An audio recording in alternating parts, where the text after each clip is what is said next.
வணக்கம் நண்பர்களே, ஸ்ரீ சக்ரா பக்தி சேனல் அனைவருக்கும் முதல் என்னுடைய நமஸ்காரமும் ஆசியும் வாங்குகிறேன். ரொம்ப அற்புதமான நாள் இன்னைக்கு. இன்று நாள் செவ்வாய்க்கிழமை 19/11/2024 கார்த்தி 4. விளையாட்டு போல ஆரம்பிக்குது, டக்குன்னு முடிஞ்சுது. கார்த்தி 4 வந்துட்டோம். எப்படி பழைய மாதம் ஐப்பசி எப்படி போச்சுன்னே தெரியல, என்ன பண்ணுறதுன்னே புரியல. நல்ல நாள் இன்னைக்கு. இன்றைக்கு சில விஷயங்களை பற்றி பேசணும்னு நினைக்கிறேன். இன்னைக்கு எல்லாருமே கொஞ்சம் சிரமத்துக்கு ஆளாகிறதுக்கு ஒரு காரணம் என்னன்னா, ஒருவன் காலையில் எந்திரிச்சு கிளம்புறான் அப்படின்னா அவன் தேவைக்கு கிளம்புறானா ஆசைக்கு கிளம்புறானான்னு ரெண்டா பிரித்து பார்த்தோம்னா அநேகமாக ஒரு 70 to 80% ஆசைக்கு தான் கிளம்புறான்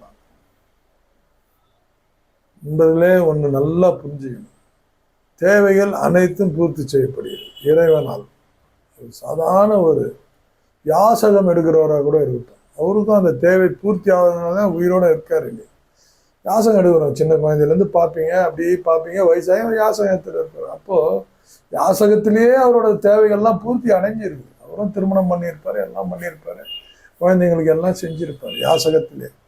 ஆனால் ஆசைக்கு பார்த்தீங்கன்னா பில்கேட்ஸ் ஆகலாம் இல்லையா, அனைத்துக்கும் ஆசைப்படுன்னு ஒரு நண்பர் சொல்லியிருக்காரு. அது ஒரு பக்கம் இருக்கட்டும். ஆசைக்கு வாழ்ந்தால் நம்ம சந்தோஷமாக இருக்க முடியுமான்னு பார்த்தா கொஞ்சம் அதுக்கு பதில் சொல்கிறது கொஞ்சம் கடினமாக தான் இருக்குது. ஆகவே நண்பர்களே, என்ன சொல்ல வரேன்னா, தேவைக்கு வாழ்ந்து பாருங்கள். ரொம்ப சந்தோஷமாக இன்பத்தோடு இன்றைக்கி காலத்தை நம்ம கடந்து போகலாம். மண்டை ஆசைக்கு வாழ்ந்தோம்னா கொஞ்சம் சிரமத்தோடு தான் நம்ம இந்த காயை நவுத்தின்னு போக வேண்டியது இருக்கும்னு நினைக்கிறேன். எனவே இன்றைய நாள் சிறப்பாக அமையலாம். இன்றைக்கி நட்சத்திரம் பார்த்தீங்கன்னா, இதில் இன்றைக்கி ஒன்று முக்கியமான விஷயம் சொல்ல மறந்துட்டேன். சங்கட சதுர்த்தி இன்னைக்கு பிள்ளையாரை போய் பார்க்கணும். மாலை பொதுவாக எல்லா கோயில்லையும் இன்றைக்கி சங்கட சதுர்த்தி செய்கிறாங்க. இப்போ கொஞ்சம் விழிப்புணர்வு வந்துருச்சு மக்கள்கிட்ட. கிராமங்களில் ஊஞ்சல் சேவை செய்கிறாங்க, மாதம் ஒரு முறை. எல்லாம் எப்படியோ கொஞ்சம் அப்படியே ஆன்மீகத்தை நோக்கி ஒரு பயணம். அந்த காலத்தில் கருப்பு துணி போட்டுட்டு அப்படின்னு இறை மறுப்பு கொள்கையில் இருந்தாங்க. ஆனால் இன்றைக்கி பார்த்தீங்கன்னா காஞ்சி பெரியவர்கிட்ட போய் சொன்னாங்களாம், என்ன இந்த மாதிரிலாம் நடந்துனுக்குதே, என்ன பண்ணலாம் அப்படின்னு.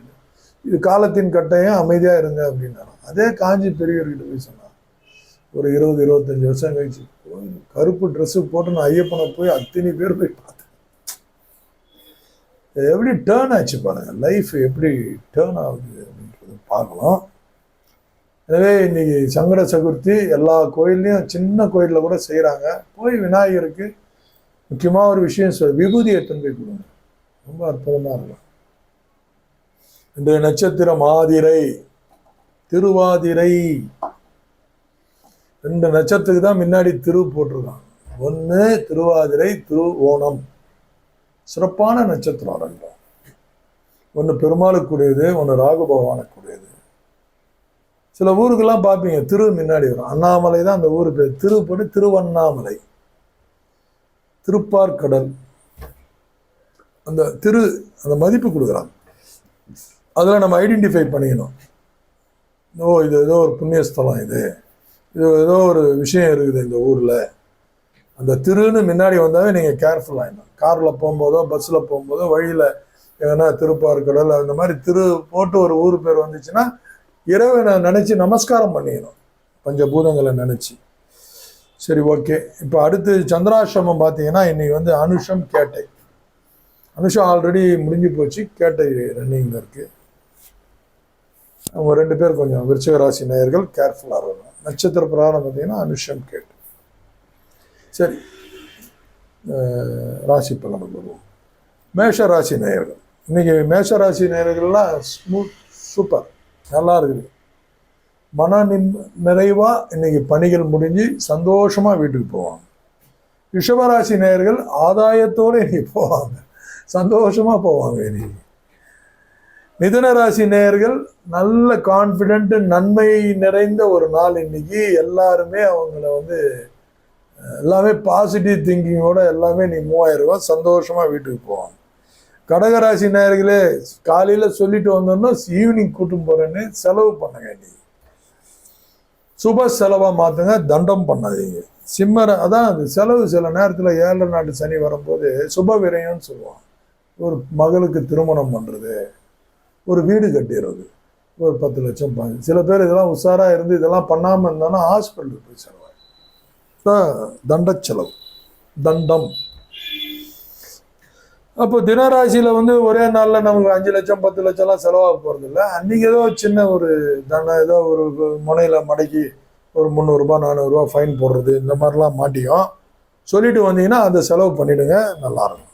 சிம்மராசி மேடையில் கொஞ்சம் எல்லா விஷயத்திலும் நீ தடங்கல் ஏற்படும், பொறுமையா இருந்து நாளைக்கு பண்ணிக்கோங்க. கன்னிராசி நேயர்களே இன்னைக்கு ஜெயம், எல்லாத்துலேயும் வெற்றி தான், தைரியமா இருங்க, சக்சஸ். துளாராசி நேயர்களுக்கு இன்னைக்கு ஆதாயம் தரும் நாள், எல்லாத்துலேயும் ஒரு புள்ளி வச்சு வேலை செஞ்சாலும் ஓகே ஆகும், புள்ளி வைக்காம வேலை செஞ்சாலும் ஓகே ஆகும். விருச்சிக ராசி நேயர்களுக்கு நீங்க மகிழ்ச்சி தரக்கூடிய நாள், மகிழ்ச்சியான நாள், புகழ்ச்சி நிறைந்த நாள். தனுசு தோல்வி, திட்டம் தோல்வி அடையும், கவலைப்படக்கூடாது, நாளைக்கு ஆரம்பிச்சுக்கலாம், கவலைப்படாதீங்க. மகர ராசி நேயர்களே சந்தோஷமா வீட்டுக்கு போவாங்க, ஒர்க்கெல்லாம் அமைதியா அழகா நடந்துருவோம், சந்தோஷமா போவோம். கும்பராசி நேயர்களே நலம் பழிக்கும் நாள், யார் மூலியமா ஏதோ ஒரு மூலியமா ஒரு நல்லது இன்னைக்கு அவங்கள சேரும், ஒரு செய்தியாவது சேரும்.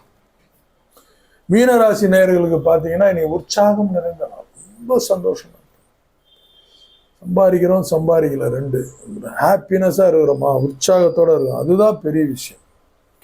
இன்றைய நாள் சிறப்பா எல்லாருக்கும் அமையணும். கரணம் பார்த்தீங்கன்னா பவம் பாலவம், 2 கர்ணாதிபதி நேயர்கள் நீ வழக்கு போடணும், போடுங்க, வேற வழி இல்லை, போட்டுக்கு கர்ணாதிபதி கிட்ட சரணடைங்க, ஜெயம் உண்டாகும். ஒரு அற்புதமான விஷயம். இன்றைய நாள் அனைவருக்கும் சிறப்பா அமையணும், எல்லாம் அல்ல இறைவனை வேண்டிக்கிறேன். நன்றி.